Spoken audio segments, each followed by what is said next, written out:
was to keep that as far away from ground, the surrounding ground level as possible, make it difficult for people to get to the bottom of your wall, because when people get to the bottom of your wall, bad things happen. So in order to prevent people from getting to the bottom of the wall, it was built up on a hill. Then a second wall, called a revetment wall, was built below.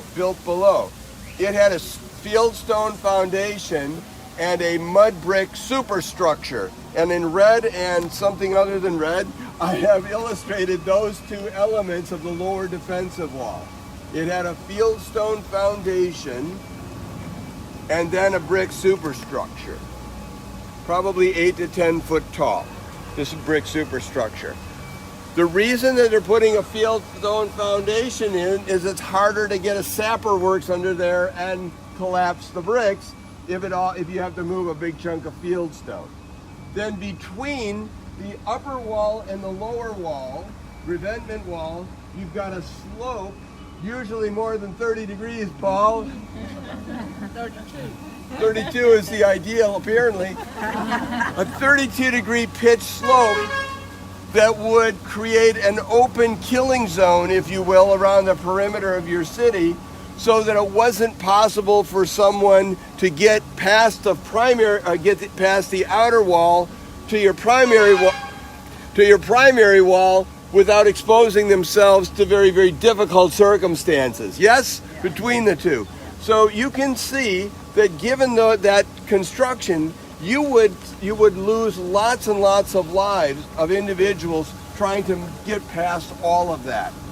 So out in front of us here, I don't see where the upper city wall was, but I mean evidence of it in terms of a foundation and mud brick wall, but put it at the top of the slope as far up as you can see. Then in the foreground here, not here, but in the foreground there, you see the fieldstone foundation wall for the outer perimeter wall, the revetment wall, and then put the soil back in. This is Middle Bronze era, so that's earlier, it's underground. Put the mud brick wall back up on top of that, 8 to 10 foot tall.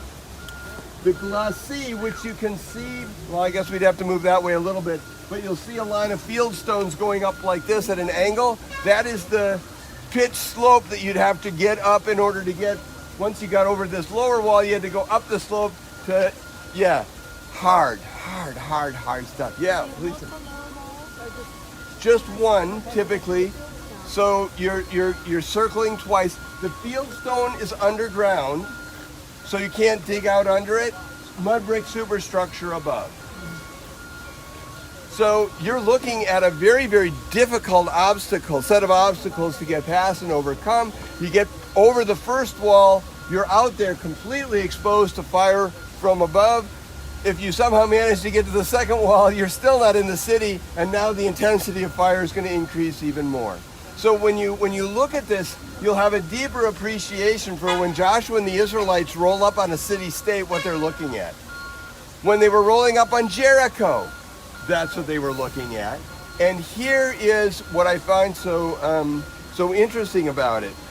Instead of having them take part in a very long siege, which could go on for weeks and weeks and weeks and weeks, if not months, instead of having them directly assault the wall, which would have cost lots and lots of lives, the Lord says, march around the city once, go back to camp. Do it 6 days. 7th day, come out, march around when the horns sound, shout, and watch. Don't fight, just watch. And what happened is sections of the wall, inner and outer, collapse. So that the Hebrew says they could go straight up into the city, as if on a ramp. The barriers become the ramp to the interior. And at the bottom of 102, you have Kathleen Kenyon's quote. She's the archaeologist, 1950s, who's working Jericho, talking about this spot right here, said, I found fallen red bricks piling nearly to the top of the revetment. These probably came from the wall on the summit of the bank, she means the revetment wall, or the brickwork above the revetment wall. What's weird about that is where she finds them. Not pushed in, but tipped out. And here in this pinkish material, that's all that's left from the 1950s of what she found, the sun-dried mud brick. Here in this pinkish material, not in the brickwork down below, remember that's earlier Middle Bronze stuff, but in the stuff you see up on the surface here is evidence of those sun-dried mud bricks that have been displaced outward rather than inward. Now, does that prove that Joshua 6 story is accurate and true? I don't think it does. It correlates with the story.